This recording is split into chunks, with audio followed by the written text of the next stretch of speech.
Welcome to this week's edition of World Crisis Radio. This is Webster Tarpley speaking to you from Washington, D.C.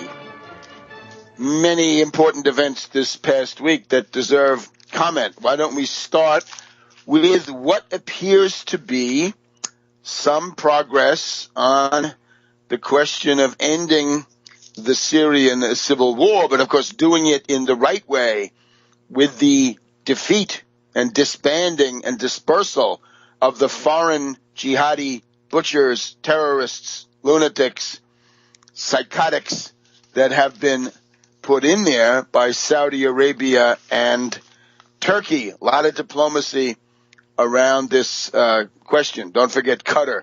They do it too. Maybe the best place to start is the trip of Kerry to Moscow last Tuesday, where he met with Putin and came out announcing that Russia, Putin, and Obama regard Syria, quote, in fundamentally the same way, close quotes. Now, you can see a lot of the U.S. neocon attitudes by looking at the Washington Post, which of course is a neocon paper. It is the historically the voice of the Federal Reserve System, going back to Eugene Meyer, Catherine Meyer Graham, and so forth. But in particular, it's the neocons these days. The neocons are not happy. There is no joy in the neocon Mudville as there is this time. So the U.S. and Russia see Syria, quote, in fundamentally the same way. Now, some people try to say this is simply diplomatic verbiage, but the Washington Post, as I say, is very upset. Kerry then went on. The United States and Russia, the United States and our partners, the United States and the 60-plus members of the coalition against ISIS are not seeking so-called regime change, not seeking so-called regime change. Now, the context of that is also important. It came in the context of a rebuff to the moderate terrorist opposition, right? The moderate terrorists. It means every terrorist except Al-Qaeda and except ISIS. All the rest of them are wonderful heroes of democracy. And of course, we know better. These various somewhat obscure groups, Jaish al-Islam, that would be Islamic Army in my limited Arabic, Jarar al-Sham, terrorists of Syria, Sham. All of them are supposed to be essentially valid interlocutors, right? Okay to talk to. ISIS not, and then of course Al-Qaeda not, right? It'd be hard to give that one up 15 years after 9/11 in terms of their mythology. So the context is that a group of moderate terrorists had sent in a demand, as usual, the preconditions, right? They don't want to talk, so they get out of it by laying down preconditions. They wanted Assad to quit immediately. And Kerry says that is a non-starting position. That is a hopeless position to go in with, because the United States already agreed that Assad could stay at least for the first few months of a, quote, transition process, unquote. So no more regime change. Let's follow with the Washington Post. Mr. Kerry's rhetorical capitulation was coupled with the observation that the administration does not, quote, believe that Assad himself has the ability to lead the future of Syria. Okay, so they're trying to dress that up. But there is no doubt that something has shifted, and it looks like it might be positive. So the question now is, who these people will be. Well, there is a gaggle of terrorists, killers, butchers, psychotics, kill you as soon as look at you. And they are assembled, of course, by the great shepherd of terrorism, the Saudi Arabian degenerate Dark Ages monarchy.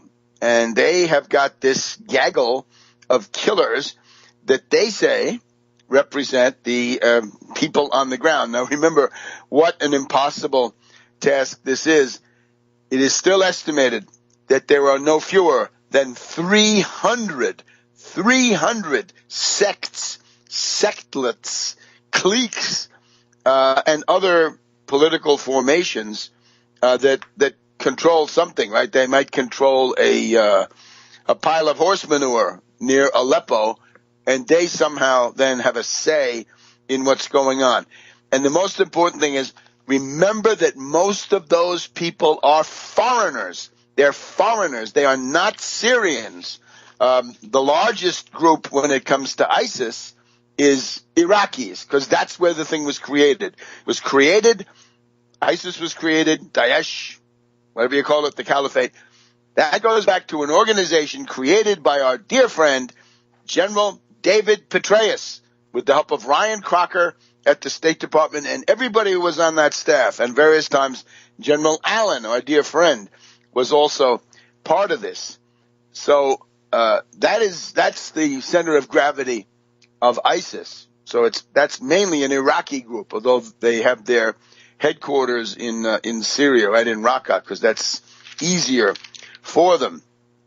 So that's one side of it. But then over on the Syrian side, ISIS is not welcome, but there are these other 300 groupings, and some are controlled by Saudis, some are controlled by Turkey. Those are the two largest groups. Then Qatar, then, of course, the French have some, the CIA has some, all sorts of people have them. It's better to lose them than to gain them. And indeed, one of the hopes of this entire situation is if the famous Jarablus corridor could be closed, as we have been recommending vehemently, especially for about the last 2 months, but actually going back about 6 months. We're saying that if you close that Jarablus corridor, you're going to trap and pocket and encircle a large proportion of the terrorists that are abroad and at large in the world. And that would be a great plus. Some of them might surrender, but for the others, if resistance continues, well, there's nothing to do but draw the necessary consequences. Now, the Saudi groups are terrorists. They're just the terrorists controlled by the ones that we've just said. They're just as terrorist as ISIS and Al-Qaeda. They're just not as powerful. They're not as capable. So that's one component of this process, right? That some representatives, right? Some more presentable, right? Not this pile of dirty laundry that these people usually represent, but try to get somebody presentable, put him in a business suit, and send him into the negotiations, and call that the rebel representative, of course, controlled by Riyadh, Saudi Arabia. But then there's also this will of the wisp. It's hard to know what to call it.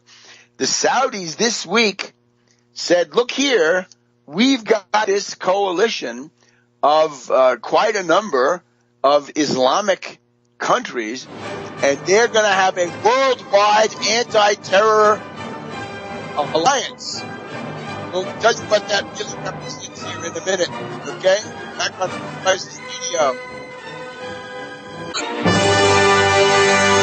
Welcome back to World Crisis Radio. Webster Tarpley here in Washington, D.C., a week from Christmas. Best wishes of the season to all, and of course New Year's after that, and best wishes to everybody on that.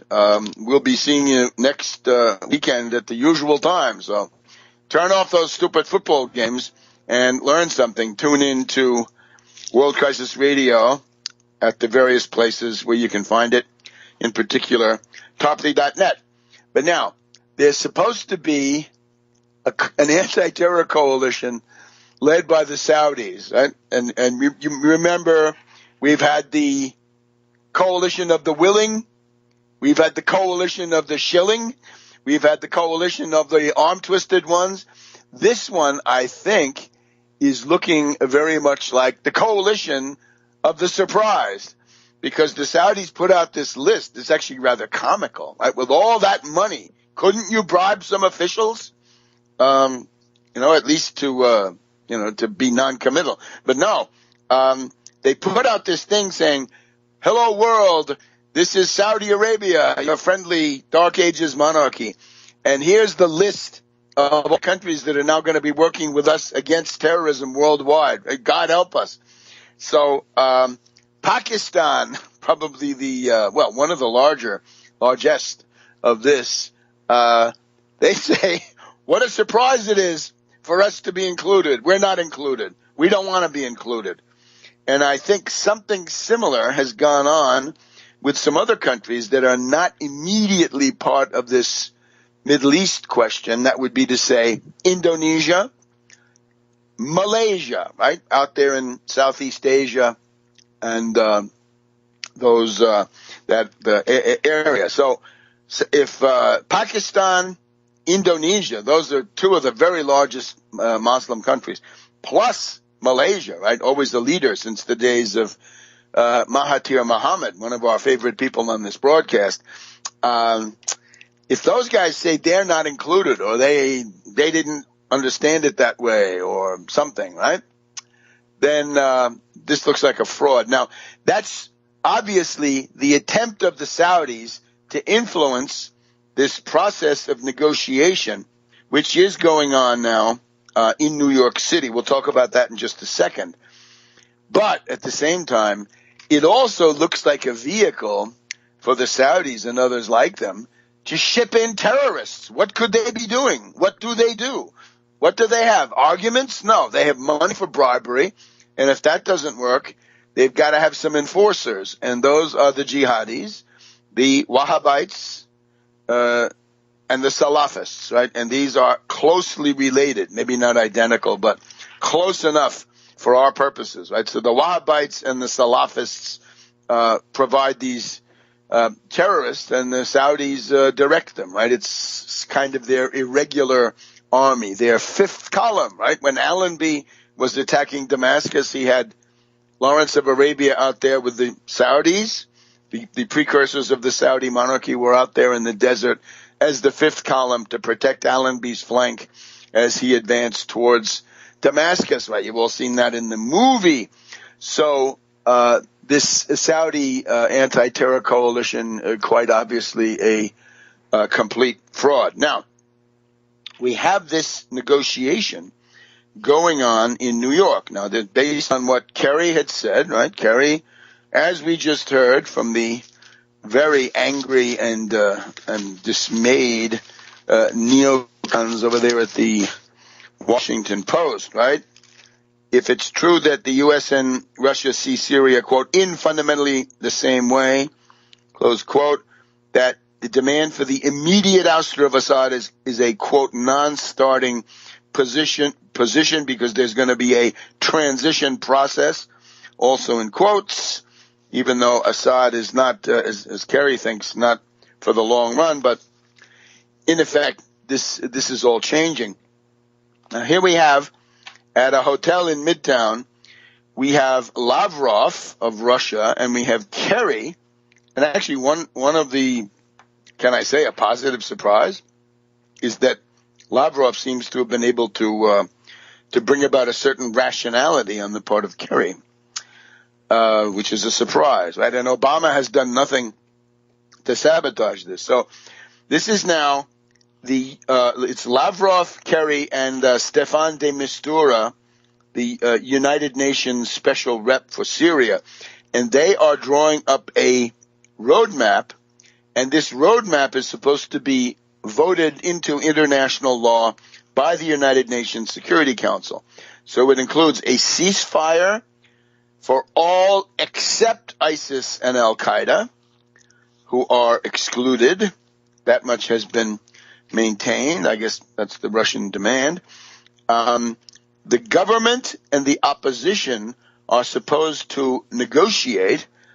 Now, I think it's likely that the opposition, because of their extremism and their stupidity, will probably torpedo that one, and they'll take the opprobrium of doing so on themselves, because they're going to say, we don't talk to Assad, whereas the government is going to be much cagier with Assad and say, well, let's see, and then they'll find ways to play out the string, and then eventually this opposition will say, well, that's it, we don't talk to bloody dictators, as they turn with their hands dripping with blood and also chemical weapons, which they deployed. And then there's supposed to be elections under United Nations supervision. The same problem returns. Can Assad be a candidate? Because he'd probably win. The other question is the dividing line, sometimes in a little bit more granular, fine-grained form. What's the dividing line between a terrorist and a wonderful hero of democracy in the opposition? I'll tell you what it is. Terrorists are in the countryside with Kalashnikovs, and the opposition is in the parliament because they ran for office, and some of them got into the parliament. Now, there is some effort here to portray, in other words, to expose this ISIS oil traffic, right? It's the ISIS Bilal Erdogan traffic in oil. We're informed now that an oil tanker loaded with oil has actually arrived on the southern coast of France as is being unloaded, right? Aren't the French gendarmes always so vigilant when it comes to terrorism? Aren't they going to seize that vessel? Because maybe there are lawsuits by the victims of the Paris November 13th bombings. Maybe they want to sue ISIS. Well, you get the hold of that ship and that oil, and that would become an object. So that's certainly happening. We've also got some progress on the fighting front. I've got to talk about Mosul, Ramadi, a couple of these back in a minute. World Crisis Radio.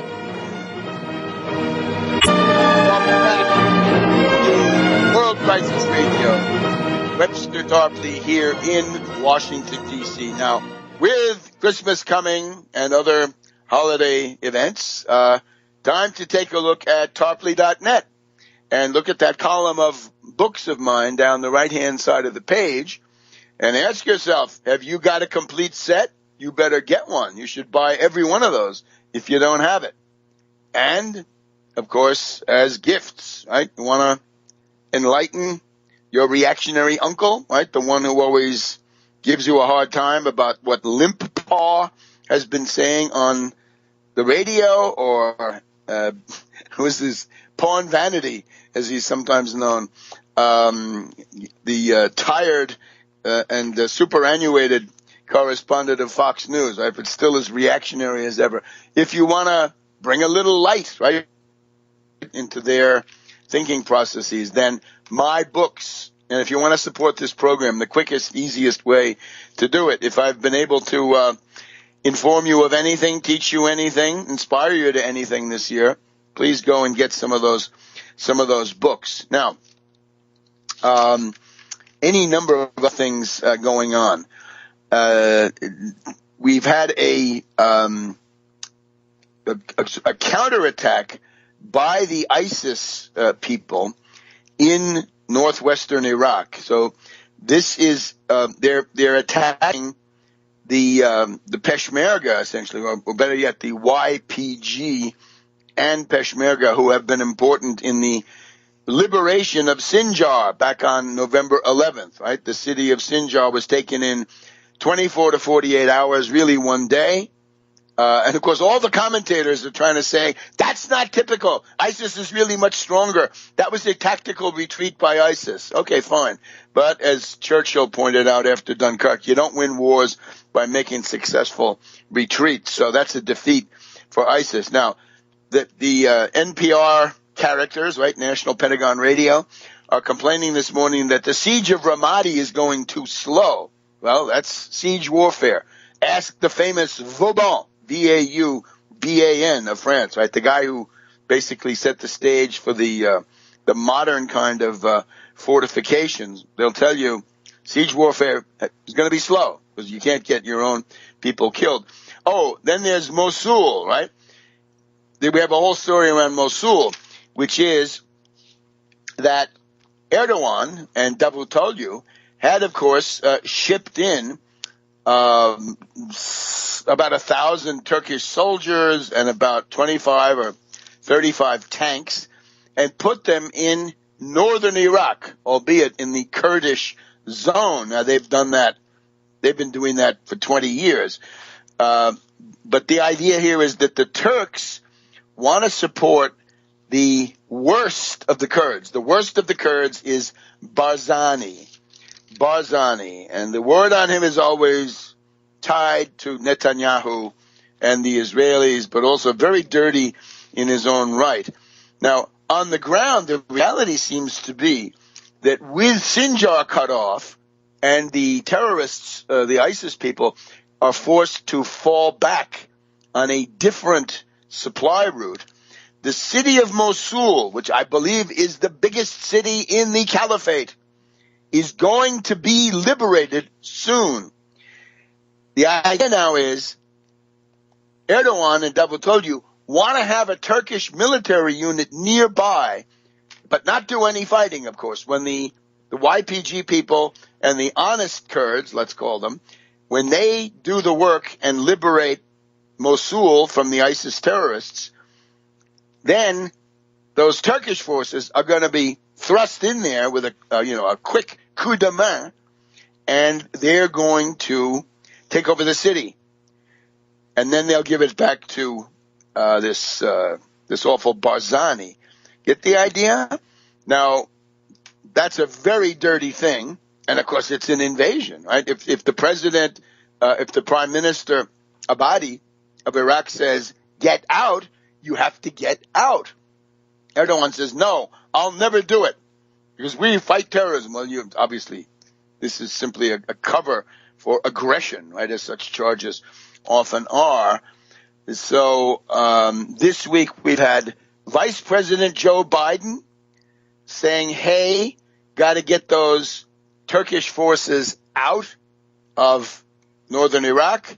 And now finally the White House says the same thing. The United States government officially wants the Turks to get out of northern Iraq. Now that's going to be a very, very interesting one to follow. But what it shows is that the city of Mosul could be liberated from one week to the next, but not on National Pentagon Radio. Over here we have a warrior princess, I guess, who says, gosh, the liberation of Mosul is not going to be quick. It's going to take 2 to 3 years. Well, that's better than the 20 years we've been hearing from defeatist generals of the Petraeus-Allen faction. But this is just crazy. There is no way to make these kinds of estimates. So the ISIS was counterattacking, and the Iraqi government called in airstrikes, and looks like some Iraqi troops, 20 or 30 Iraqi troops got killed by friendly fire, which is, of course, much to be lamented. But I would be very skeptical. I'd be very leery of news operations that focused only on that and not on this entire context. So the Peshmerga, unfortunately, are not the good guys. They seem to be controlled more or less by Barzani. That's his army, in effect. YPG, of course, that's the best you're going to find among the Kurds. Now,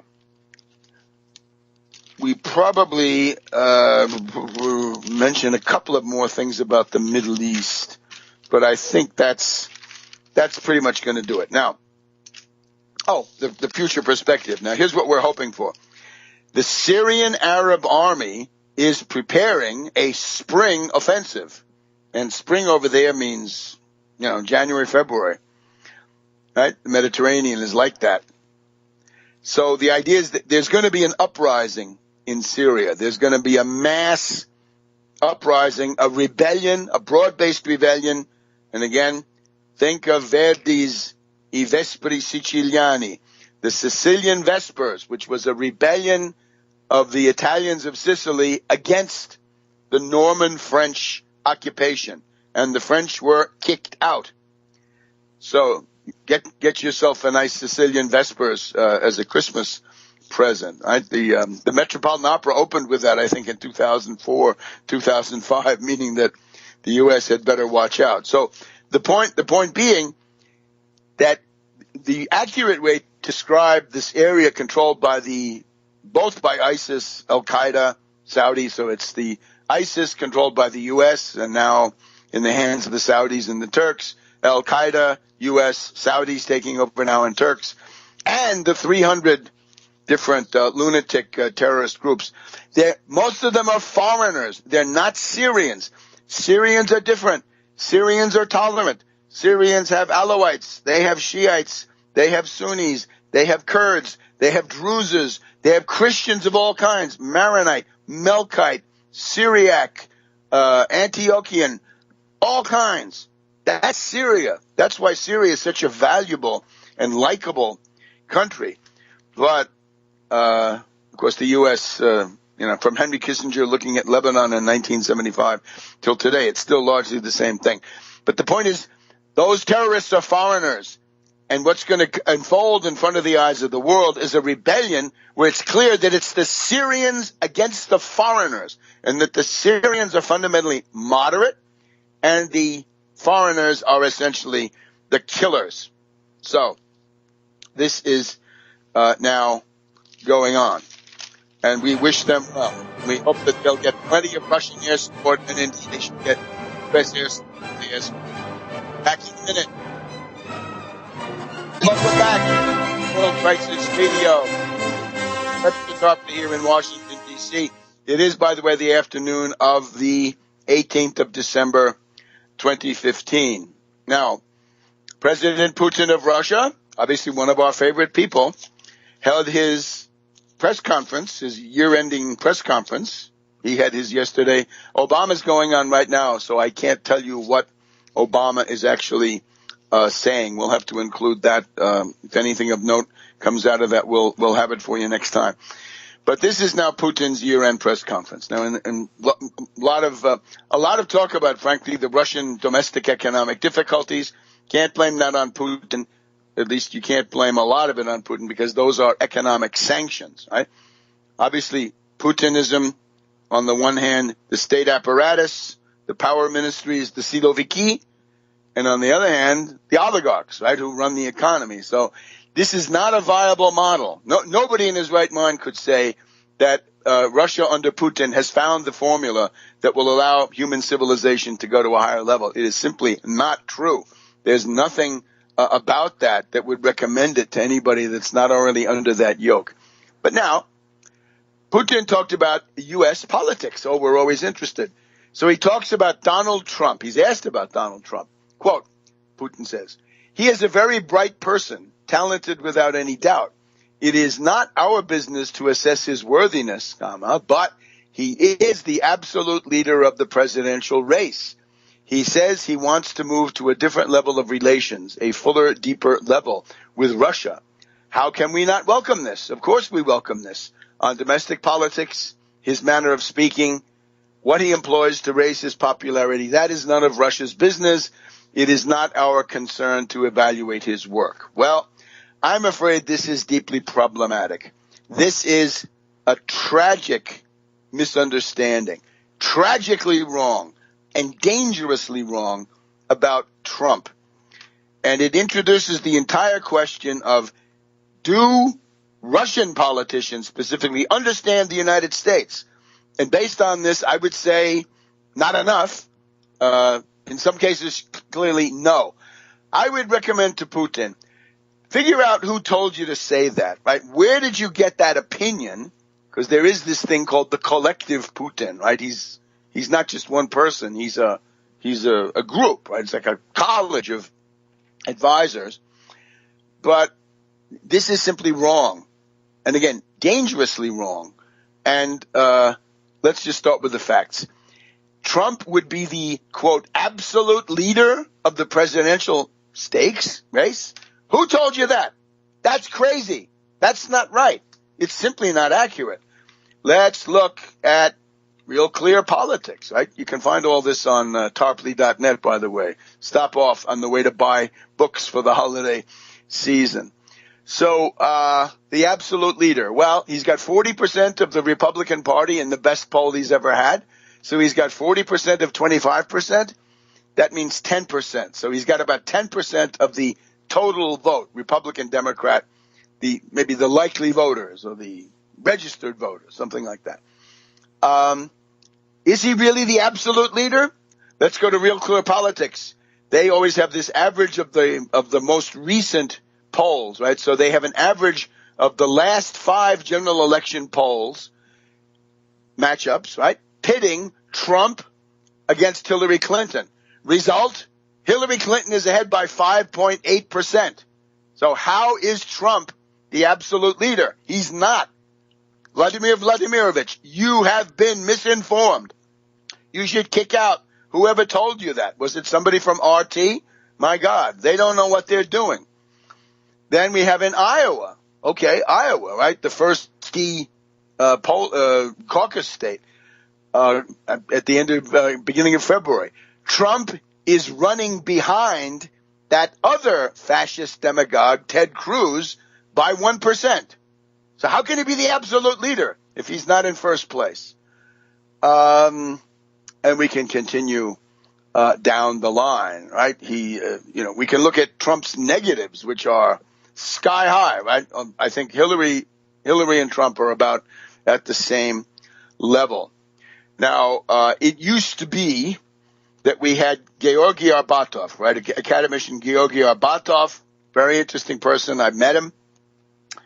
Arbatov was the head of the U.S.-Canada Institute. So he was Academician Arbatov, the head of the U.S.-Canada Institute of the Soviet Academy of Sciences, now the Russian Academy of Sciences. And his job, one of his biggest challenge of his job description, was that he was supposed to predict who would win the next U.S. presidential election. And I'll have to come up with the specifics, but he was wrong several times in the 70s into the 80s. He was wrong, and it was embarrassingly wrong.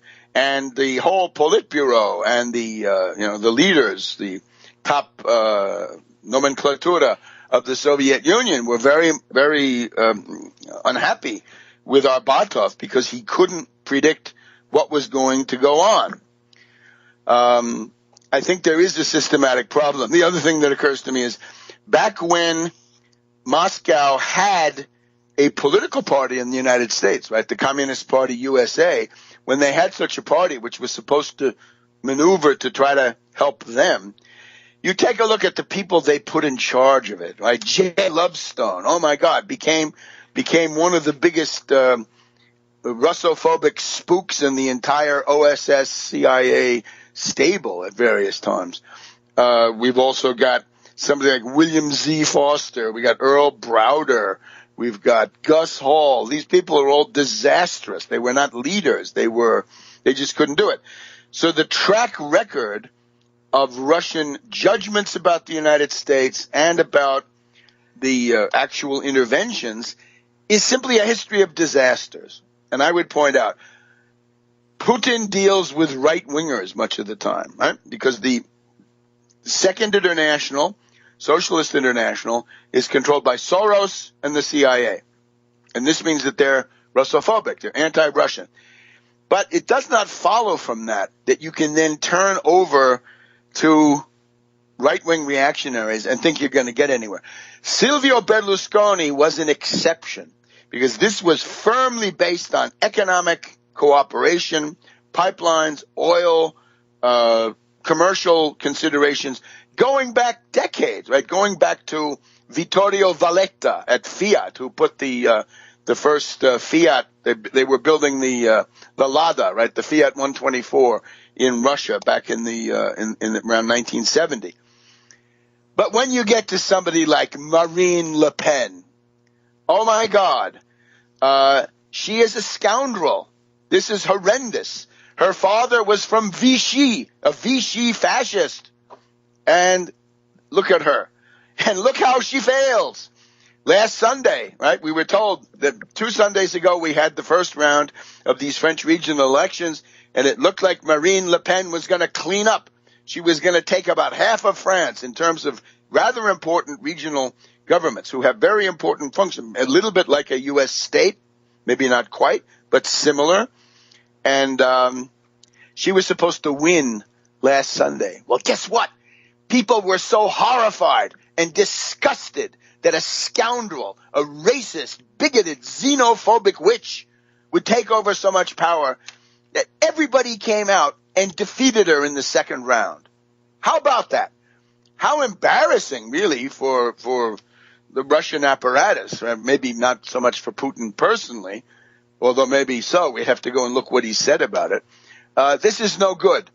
Or what can we take? We can take other cases, but that's pretty much good enough. If we put together Trump and Marine Le Pen and, that guy Orban in Hungary, right? He may have some reasons to do what he's doing, but this is also not good. Not good. You don't want to be seen in public with these people. It's embarrassing. And we'll get back to this very important question in just a minute on World Crisis Radio. But we are here to sincerely lament and deplore the fact that our friend, Vladimir Putin, has chosen to make this very imprudent and ill-considered statement, which is simply factually wrong, and it's embarrassingly wrong. Trump is not the absolute leader of anything. He is the absolute leader of zero. This is all an illusion. And I'm afraid it reflects the specific difficulty in regard to the United States, where Arbatov and company seldom got it right, let's put it that way. But also, if we're going to look at relevant history, we have to go back to the Soviet Union, because that's what Russia was for those many decades. So we have to look at that too. Now, if you look at Germany, the main thing you see there is that there was a communist party in Germany, the KPD, which was the pro-Russian party. Okay, so that's what's relevant. And the KPD carried out these things that they were getting from Moscow, in particular from Grigory Zinoviev, who was the head of the Communist International, right? A group of political parties worldwide. KPD was a mass party, and the French Communist Party was just about a mass party, right? So those were the big assets that they had. Now, what the Russians typically did wrong was that they projected their domestic policy outward. You can see why, right? Big country, huge country, and there's so much going on inside it that it sometimes looked like you can treat the rest of the world in the same way. So this is called the third period, right? 1928 to 1935 is known as the third period in terms of the history of the Communist International.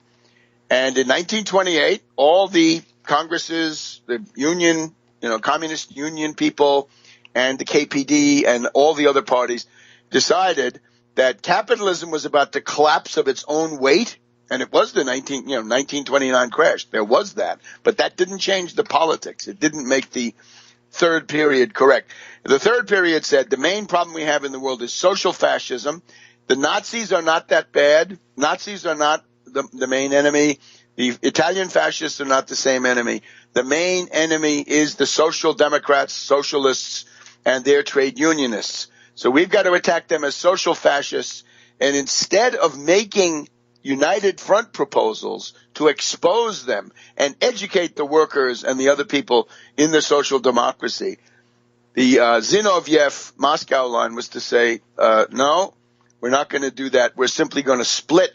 We're going to tell our people to leave the social democracy, socialist parties, and the unions that they control. And that was simply a disaster, right? It meant that every communist party became a very unsavory group of rather desperate unemployed people.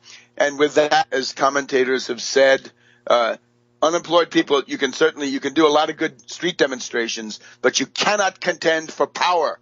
And power is what you need to be aiming at, right? Not the bigger and better mass demonstrations. So it was obvious that the only way you could stop Hitler was by having a united front of the communists, the social democrats, and all their unions, and some other groups that would have come in on that, and try to stop Hitler from seizing power. No. On the eve of Hitler's seizure of power, the head of the KPD, right, Anti-Terrorism, according to one account, which I think is probably accurate, says to his friend, the friend asks him, what are you going to do tonight? Hitler's going to be named chancellor tomorrow. He says, I'm going to go bowling because I don't think that's a big deal. And he goes on to say, we've been under fascism for the last 3 chancellors, under Brüning, under von Papen, under Schleicher. So for, 2.5 years, we've already been under fascism. So why should I get out of shape because of this guy Hitler? He'll soon be swept aside like all the others have been, said the head of the KPD, Thälmann, right? Ernst Thälmann. So he's getting that from Zinoviev. So it means that Zinoviev either doesn't have a clue or he actually thinks Hitler might be beneficial. There is this famous quote where Stalin allegedly says, Hitler is the icebreaker of the revolution. And when Hitler busts everything up, after that is when we can create Soviet power, essentially, in Germany. And to some extent, it happened, right? It was called the German Democratic Republic of the 1940s to the late 1980s. So that's a little bit of the problem, that they got it all wrong. And that's the nicest thing we can say, that they got it all wrong concerning Germany. Now, how about France? They also had a mass party, right? PCF. And the problem there was the PCF, there's an interval, right? After 1935, after losing Germany, which was pretty much the ball game, but it could still go on. After 1935, the Comintern says, we were wrong. We've got to go to the opposite. In other words, not sectarianism and the third period and the social fascist theory and splitting everything. We've got to go to the togetherness party. So we're going to get parties that represent bankers, industrialists, but also small business people, petty bourgeoisie, middle-class people, stuff like this in the European class system. And we'll have a popular front against fascism, popular front to defend the country. Now, that's not so great either, but that's a whole lot better than the third period. A lot of this was imposed by Germans who had been through the mill of seeing Hitler take power, with the Communist Party doing nothing to prevent it. So these Popular Frontists, they won a big election in France, 1936, June 1936. Socialists, communists take over the government. This is the Léon Blum, B-L-U-M government. And then there's a mass strike, right? The factories get occupied, all sorts of stuff going on. So this thing had a chance for a while. But the problem then was, in terms of picking alliances badly, well, there's this Hitler-Stalin pact, right? There's the Molotov-Ribbentrop Pact of August 1939. That's probably the supreme example of picking the wrong alliances, although there are extenuating circumstances, but we can't go into this now. At that point, the situation of the French Communist Party had been, French Communist Party was attacking Hitler. They said, Hitler's the main enemy. Hitler, Hitler, Hitler. Correct. But then after the Hitler-Stalin pact, Moscow tries to get the French communists to say, well, no, don't do it that way. Do it that both imperialist parties are bad, and just leave it at that. The British, French are bad. Hitler is bad. So we don't want to be involved with either one. Hitler-Stalin pact, of course, set off World War World War II. World War II started just several days after the Hitler-Stalin pact. And here's the trick. The French Communist Party, realizing that they were in big danger, they were so identified with the Soviet Union and that Stalin was always right and others were always right over there. They had to essentially make a choice. You're going to go with the Moscow line or your previous line. They said, we're going to stay on the anti-Hitler line because that's the French patriotic line, right? Defend France against Hitler.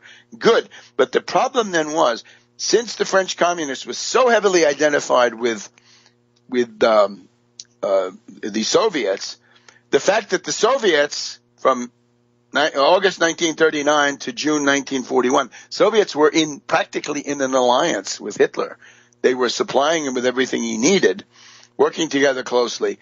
The French fascists, right, the fascists in the French state apparatus could then turn around and say, sorry, French communists, you're actually agents of Moscow, and we're going to outlaw you. And that happened in September 1939. So the German party and the French party essentially destroyed because of things that Moscow did really not that good. You got to bear in mind the relevant history. Back in a minute. Welcome back. World Crisis Radio. Webster Tarpley here in Washington, D.C. Now, the answer as far as the United States is concerned, and I would call the attention of our friends in Moscow to this, is you have to remember that the principled friends of Russia, in other words, the people who do it because they actually have an analysis that says this is what they should do, not the money-grubbing, unscrupulous hustlers who simply do this as a matter of tactics. No, the people who are actually committed to a long-term cooperation with Russia, like me or the Tax Wall Street Party, this always comes out of two traditions which are really the same. One is the Russia-United States alliance of the 1860s during the American Civil War. Check my speech about that, the Russian fleets of 1863. It's on C-SPAN. It is the top lecture, bar none, of anything coming out of the sesquicentennial, right, which ended earlier this year, 1860 to 1865 all together. Mine is the top lecture. So I'm America's Civil War lecturer, and I'm also a leading proponent of good relations with Russia, right? And one little gaffe like this doesn't disturb that, not in a million years. But we got to clarify this issue. Got to have an open debate. So that is one side of it, right? There's a whole tradition coming out of Lincoln, Alexander II, that had some real consistency. The whole Kennan family is nothing but a deployment to try to tear that down. And then, of course, Franklin Roosevelt and the wartime alliance with the Soviet Union, yes, with Stalin, and the positive potential of that under Lend-Lease and other such phenomenon. And those traditions, that's where you're going to find the principled friends. So it's important. Think of how embarrassing it is to have done Ron Paul today. Well, Ron Paul today is a stock jobber, right? He's trying to con you. He's a fast-talking salesman for some brokerage house, and he appears on television. How about Rand Paul today? He's still firmly in there at 2%, right? Whatever he says. Is it going to be Trump today? Is it going to be Ted Cruz today? I certainly hope not. This is a bad. Is bad for Russia above all, right? Bad for the world. Now, this therefore is one consideration. Now, in terms of the Republicans, that Republican debate was one of the most appalling, horrific, grotesque events of recent years, right? How many times did World War III get started in that debate? Or how many times did we get genocide in the Middle East until the sand glows, as the inimitable, sallow-faced hypocrite Ted Cruz points out?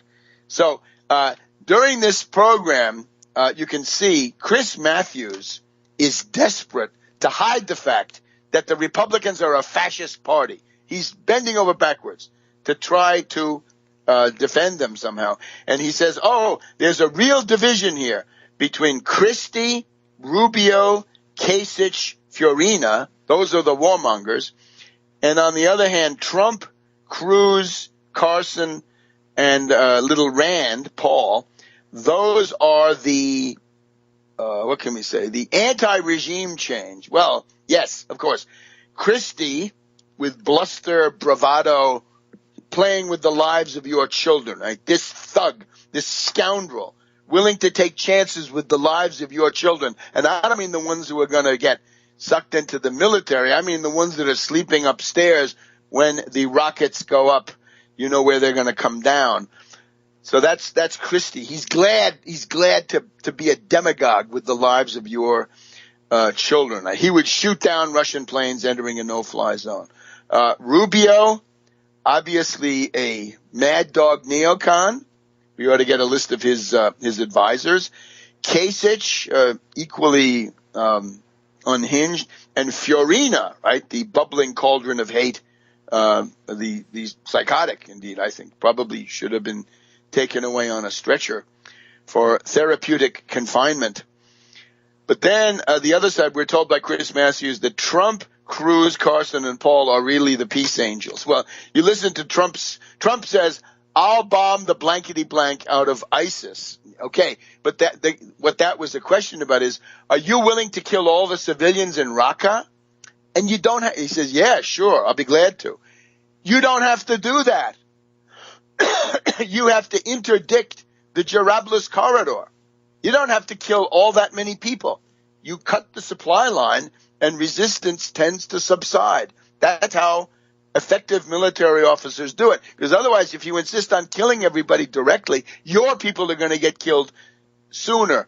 This is one, you ought to look at the methods of General Douglas MacArthur in the Southwest Pacific, who was a guy who had the Sherman tradition. I'm going to be economical with the lives of my men. I'm not going to get them killed unless it's absolutely, absolutely necessary. And the men did it, and it meant they could fight much more effectively. So that's Trump, right? Trump says, I'll bomb the blankety blank out of them, meaning I'll kill everybody in Raqqa. No good. Cruz, he says, I will destroy ISIS. I will bomb them and bomb them and bomb them. I will carpet bomb them.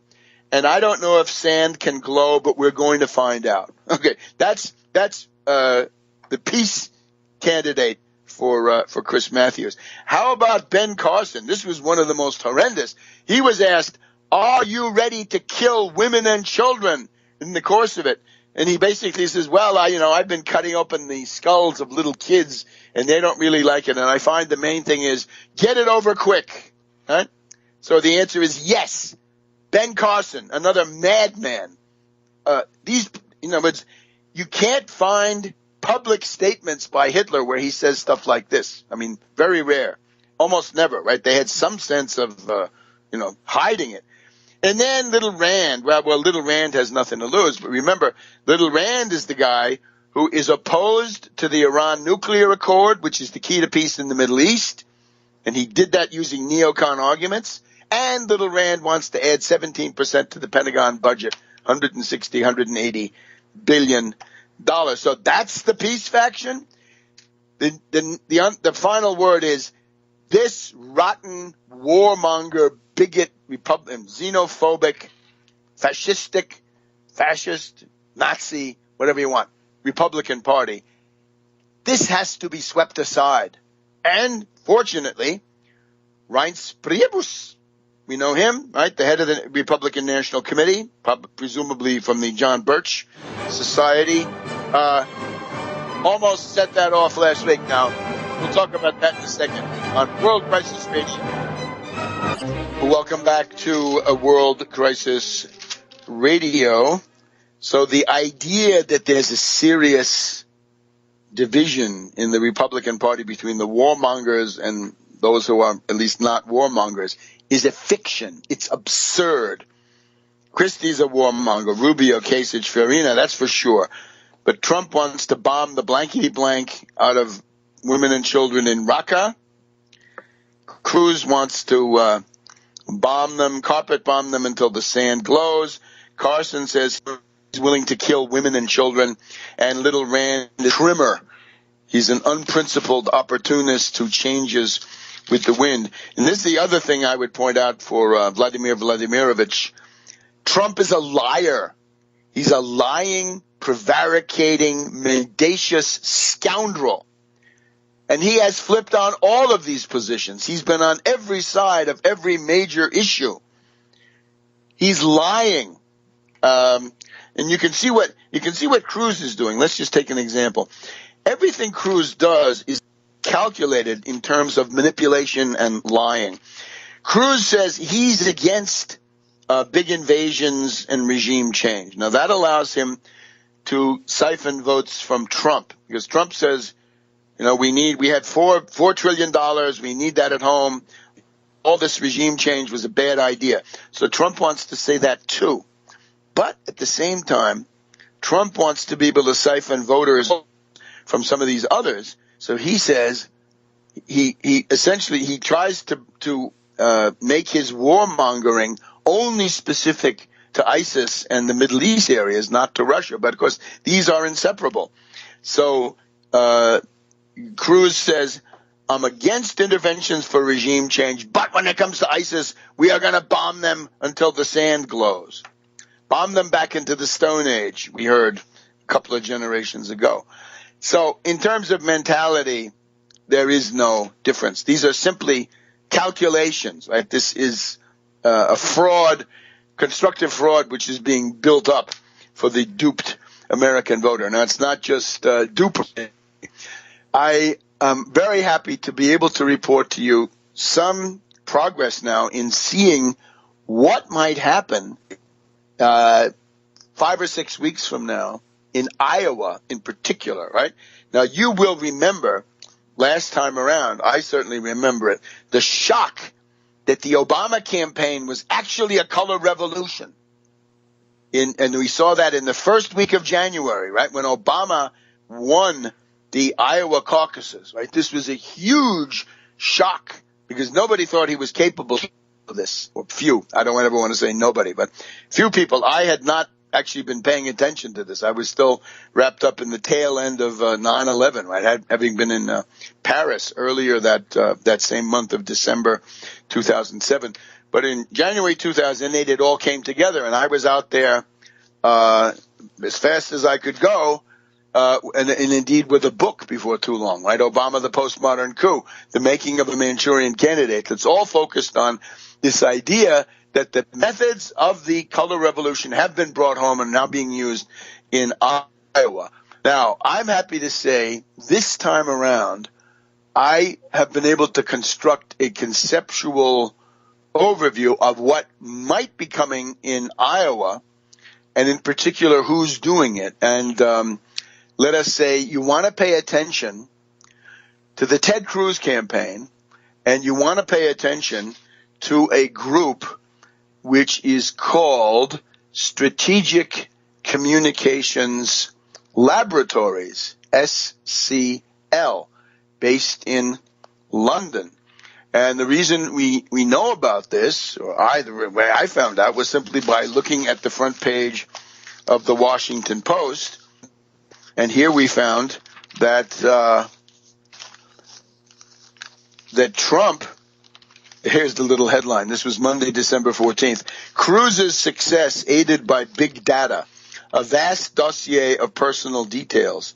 Psychographic targeting helps him to top tier. In other words, he gets among the leading candidates on the Republican side. Now, the idea is micro-classifying and micro-targeting. You profile everybody in depth. They can get, in one case, they talk about 50,000 items of data to try to figure out who his possible voters might be. In the course of the psychographic targeting, they have 6 to 8 different categories. You can be a stoic conservative. You can be there's a whole list, right? We'll put the list up when we go through this. So the idea is you figure out specific mentality, and then you said different messages, right? Different statements. It's not one size fits all. You carefully tailor what you're doing, so it's pandering. And a lot of this stuff is run in detail by Strategic Communications Laboratories. Now, here's an article by Slate, and they point out Strategic Communications Laboratories quote, assists a new democratic country in South Asia as it struggles with corrupt politicians and a rising insurgency that threatens to bubble over into bloody revolution. SCL steps in to assist the benevolent king of Manpurea, fictitious country but corresponds to a real one, to temporarily seize power. Oh, wait, that sounds a lot like Nepal, 2005, where the monarchy earlier ousted a corrupt government to stave off a rising Maoist movement. The problem is the SCL scenario also sounds a lot like using a private company to help overthrow a democratically elected government. Now, the money interest in this seems to be represented by Robert Mercer, the head of Renaissance Technologies, another, I'm afraid, looks like a reactionary billionaire. He's got a family foundation. He has given $11 million, according to the Washington Post, to a super PAC associated with Ted Cruz. The U.S. arm of SCL in London is Cambridge Analytica, and they believe that they call it election management. Okay, election management, not a campaign in that sense. It's election management. They can target individuals with pinpoint precision. Let's see. Then they give you a list of all the places. This is from the SCL website. They talk about the fact that they've been in South Africa, in Kenya. They seem to have been on the side of one of the people in the 2013 election. I'm wondering if it's Raila Odinga, right, of the Obama's guy who says he's Obama's cousin. Here, this is interesting. In Nigeria in 2007, SCL said that the most effective strategy for the people they were backing was to dissuade opposition supporters from voting. So what they did was, on the day of the vote, they organized anti-voting, anti-poll rallies in localities where the opposition party was strong, and they got out religious leaders to address them. So a lot of people came to listen, and the client party seems to have won that election. Now, the person, in terms of the targets of this group, we have to look at St. Vincent and the Grenadines. Prime Minister Ralph E. Gonsalves, currently Prime Minister, looks like a political fighter. So he says he was targeted in the name of foreign interests by this process. In Trinidad and Tobago, it was the, quote, Do So campaign, which was part of it. They've been in India. They've been in Indonesia. They say they were in the Orange Revolution in Ukraine. So we'll be looking for that. Back in a minute. Welcome back to World Crisis Radio. So just to wrap up this part about the consultants who are running Ted Cruz's campaign in Iowa. This is now from Slate Magazine, 2005. They quote, they write that the operations center, set up in the process I've described, the operations center can override all national radio and TV broadcasts in time of crisis. And this is somebody from, I believe it's somebody from SCL talking about what they did in an unspecified Asian country that seems to be Nepal, where there was, in fact, a coup d'etat. And the people who write about this are unanimous that SCL boasts of its ability to carry out coup d'etat. So that's who's helping Ted Cruz. Now, in terms of economics, let's switch over to that here in our final segment. We have this study from Pew Research. The American middle class is losing ground after more than 4 decades of serving as the nation's economic majority. The U.S. middle class is now matched in size by those in the economic tiers above, that is the affluent, and below, the impoverished. So this is, unfortunately, even a bigger historical watershed and turning point than what, say, the New York Times or indeed the authors of the study would write about. And here's the idea. The first time in the recorded history of the world that something that you can reasonably define as the middle class, and of course there is controversy about how do you limit that? What does it mean? But the general idea, the first time that the middle class ever became the majority of an entire national society was under the New Deal of Franklin D. Roosevelt as a direct result of things like the Social Security Act of 1935, the GI Bill of Rights, unemployment insurance, pensions, and then supplement that with the Great Society of Lyndon B. Johnson, in particular, Medicare for the middle class and everybody who has worked, and Medicaid run through the states and essentially to serve the poorest people.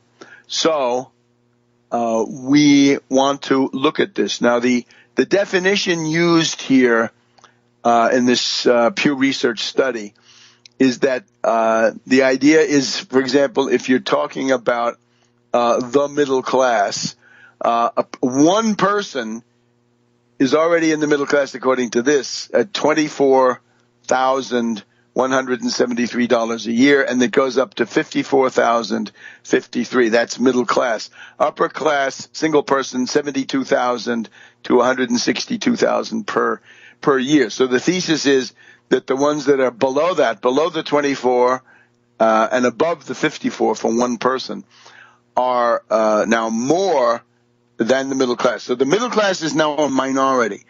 And the great historical transformation of the world, a majority middle-class society created by Franklin D. Roosevelt in the New Deal, that has now been rolled back. That era has momentarily ended. And, of course, as you can hear from those figures are really not realistic either. You're not really in the middle class with $25,000 a year if you're an individual. This is a fiction. So in reality, what they're talking about has happened some time ago. Now, the coverage that I'm seeing on this is that they try to assume that this goes back 40 years, right? So that would be 1975 to 2015. Of course, that's ridiculous. It started several decades earlier, and it ended maybe a decade earlier than they say. So this is a very much a slowed down vision of what is happening, but you can see the idea. Now, we of the Tax Wall Street Party, especially at this time of year, regard this as our principal strategic responsibility, is to transform this destructive and wrong direction of the U.S. economy. And you know what we're in favor of in order to change it. We have got to break the excessive power of Wall Street. Now, that involves taxation, but we would propose to break the excessive power of Wall Street where it's politically most feasible. The Wall Street argument is we don't pay taxes. We're like the French Revolution before the French aristocracy before the French Revolution. This is a political loser, so this is where you want to attack. Right? They can always say, oh, taxation, why single us out? Fine. But how about why single you out for subsidy in the form of no taxation when everybody who produces, who works, and does anything else, they're hit with a sales tax, and you say no. And the sales tax involved is, of course, the 1% Wall Street sales tax, a tax of 1% on all turnover on all U.S. financial markets, stocks, bonds, obviously not federal bonds, but corporate bonds and other bonds. And then, of course, you've got derivatives, right? The biggest single piece of this entire thing is a 1% tax on derivatives. Derivatives caused the crash of 2008 by taking shocks that would have been manageable and multiplying them through this multiplication apparatus and resonance apparatus of the derivatives. And then, of course, foreign exchange transactions. That's another one, right? You want to do foreign exchange swaps? Wonderful. 1% goes to the federal treasury. We've always talked about sending half of that money on to the states. It would create a level playing field. Right now, as they say, speculation is subsidized, production is punished. That's insane. We have to essentially subsidize production, if you want to look at it that way, and make sure that the punishing or the burden falls for a change on the purely speculative, parasitical, and sociopathic elements, right? The great derivatives fraud. So that's one side. And then even more essential, right? The bedrock of the entire question is that public credit has to be publicly controlled through the only political process we have, which is the one specified in the Constitution and which is deeply rooted in the American psyche and the American people. So this means take the Federal Reserve, ultimately piece by piece or any way you can, take it away from a committee of bankers meeting in secret who decide interest rates. We just had it this week, right? Poor Yellen, stupid, incompetent, bungling Yellen, right? The banality of evil, if there ever was it. She's now raised these interest rates by 0.25%. Surprise. The Republicans were talking about the triad. The triad here is the 3 points of a stimulus going on, stimulus and supplemental, 1.5 trillion, long gone. The QE 1, 2, 3 ended a little bit more than a year ago, and then the 0% interest rates, which ended this week. So right now, the U.S. economy is nude. It has no armor to protect itself against anything. And you should indeed now prepare for the somewhat likely eventuality of extremely turbulent events. Think about doing that now for your own self-protection, right? Obviously, don't throw everything one way and then the other, but always diversify in such a way that you can survive what is coming. So the U.S. middle class is losing out. So what we want is the distribution of credit and the interest rates and the approved categories of lending. Everything about public credit comes from the National Bank of the United States, right? The Federal Reserve, bad idea because it's controlled by bankers. It should not be. It's got to serve the entire economy. We have seen these bankers are not the whole economy. They're a parasitic interest inside and against. This has to end. So $6 trillion, 0%